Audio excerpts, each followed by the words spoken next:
Hojik India da online gaming apps singa se online gaming tong dari tana masi ma tong nei masi ban tau dori bra masi ap chorba wapam di atuka masi gi matang da hojik India da news ka the headlines when nei dari madudi masi gi sine impact ma ama ta tara pi online gaming online billing online de sana kona ba masi puna ba ase kari kino government na masi de amna kanna thijen humjil lak le se amata amati masi de restriction ka pi bagi planning torak li se masi Masida problem oi India ki economy da masi atopota intoki bani game sanaraka mi ki property payam loss oi pani mapa man tanba kaya macha sing gaming da masi online sira thajilaga paisa loss to hon bani masi pura masi urak le khang le masi ki chorba wafam ase masi Pakistan da suni Pakistan da handak mi khara online de gaming to hon ba online de san han ba paisa manghan ba khodan ba masi su mo yam chawla pagat khogat ba am thabak tawri aduga India da masi ki wafam syam kan nei directly online gaming platform online billing masi kari no haibasida hujik government wakap ni aduga masida chawraba break ama fadawri Masigi phom se masigi fil asida lupta laibo online gambling apps and ko masibu gambling ti hiding tapa masida skill mayam use tori bi am hai singo bathau tai masida paisa load tori bi sandari bani masida gi khoi kara basu phagi masi kari ki game do ka ji jwa no so hiding pa mi ma lai sini adupu overall 45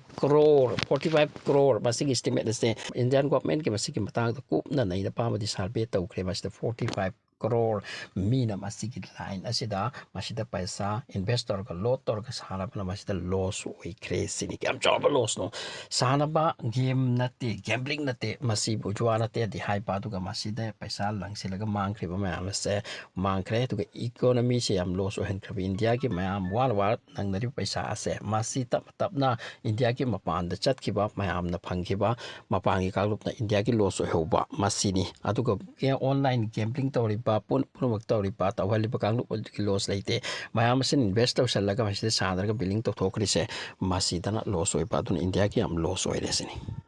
Masig na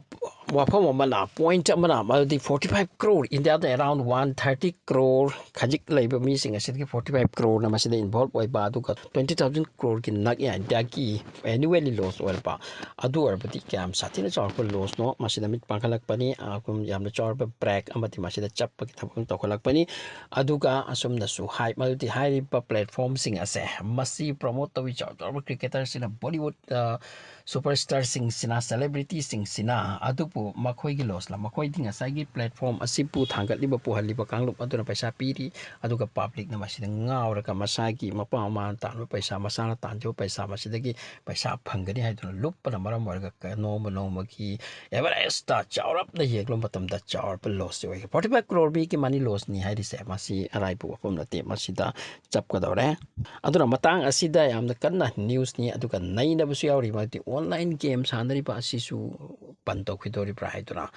aroi bata masida debate su yam kan na khanari nuai tab su yam yauri sini asi tau kap tar ti kamai tau ni haiduna akhang ai ma to loss leita ba mi su yam gan dra ma ko yam no ai roi dur se ma ti ma ko gi profit mang khra gani haiduna aduga itam tam jarak li ba nauri ba ma ko gi loss of ti yeng da mi gi loss bi yeng da ba masa gi karal phangba adu ta kana pa aduna public ma loss oi le sini mit pangkhalak la India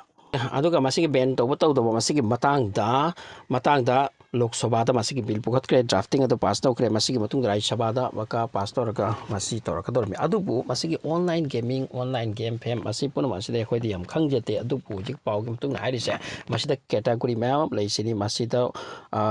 online money games and lei online social games online educational games e-sports da PUBG Valorant BGMI kan lei online social game ta Ludo King Candy Crush online catches masi sing asi sana bagi ta platform chang ba ta han bagi khara paisa pi ba admit to bagi tamak mathau ta e-sport asida su khajik mathau ta adu masida paisa thajin ba phangba masipur ma asina te masipur ma ase masida thing de diana online social games sano e-sport sano paisa thajin ba phangba phangdaba ma do mari leina te adu bu hujik yamna kanna chapi se online money games tani dream 11 kind MPL rupee zupi kind lady si masig online money game ase masi Indian cricket team se sponsor to gari maram de sponsor to rino masida khang de sini aduga hujik yamna kanna chap khrise hujik online money games the dream 11 gumba sidani masida yamna paisa si thaja lage yam loss oi pe yauna khre masi bil se pujik pokhat khre adura online da sanadaba games masida paisa thajallaga phangani haiba asa phangba daba daga loss oiba khotpa se masi purma asidi yam kan chapri se aduga asum social games leiridana asi gumba asida tin nate sini han bagi oina so masigi paw se hojik kan nainari dream 11 ka se yam chaple masini important quite important